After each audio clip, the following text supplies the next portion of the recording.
David Parker. Thank you, Mr. Speaker. I rise to speak in support of this bill. There is no doubt that the world has a problem with climate change. It is caused primarily by the burning of fossil fuels. The two biggest sources of fossil fuel burning in the world are burning fossil fuels for electricity generation and the use of oil in cars.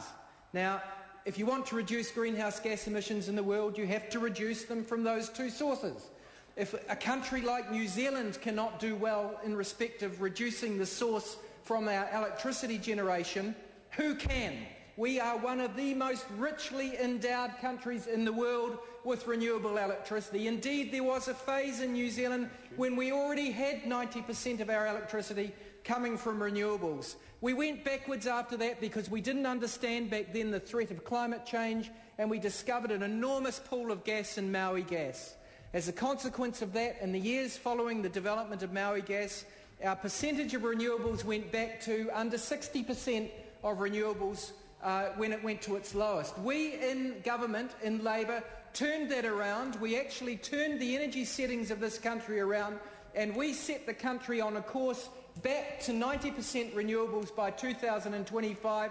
It was the Labour-led government that did that. It was the national government who opposed every meaningful step that we took along that path. They opposed proper emissions pricing in electricity and other sectors of the economy. They're still wavering on proper emissions pricing in agriculture despite the sound economic theory behind that, and now they are refusing to ensure that we get to this target of 90% renewables by 2025 in electricity. Why is this important?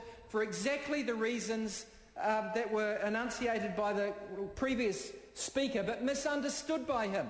The price point difference between gas and renewables is very close. The New Zealand gas market is a closed gas market. It is not connected to other markets. If you do not burn the gas that they find or explore for in New Zealand, you do not sell it. The sellers of gas will price their gas at below the cost of renewables and forestall their development if they are not prevented from doing so, because that gas is increasingly a byproduct of oil exploration and will be priced lower than renewables. New Zealand needs to build between 115 and 130 megawatts of new renewable generation capacity every year between now and 2025 in order to reach that 90% target. It is not a big ask.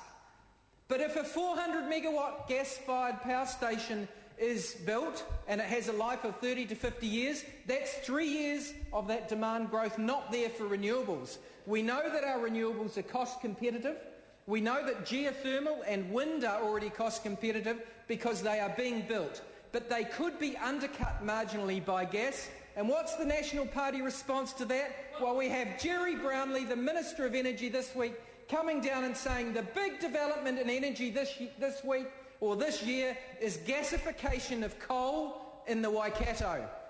Doesn't that show to National Party members that there is a very real risk that that gas will be priced at marginally below the cost of geothermal, and it will close out renewables? Our greenhouse gas emissions will go up. We will be further exposed to the cost of those emissions as a country. We will then have even a more difficult choice as to how much of the emissions cost should be faced in agriculture, or another area that is avoided by the government, and 19th century solutions, that's right. You know, this is so simple for New Zealand if we get it right. If we do not get it right, I am depressed for the world. Because if New Zealand cannot get it right on one of the two major sources of greenhouse gas emissions in the world, and if we cannot get it right with the bounty of renewable resources that we have from existing technologies, I heard the ACT Party talk about tide. Well, you know, tide's way in the distance. It's uneconomic at the moment. We actually, other than experimenting on it as we are to bring it forward as a future technology, another initiative of the Labour Party when in government, it won't be here for probably a decade or two. But at the moment, we've got lots of geothermal and wind. We should stop them being closed out by the building of thermal in the form of gas.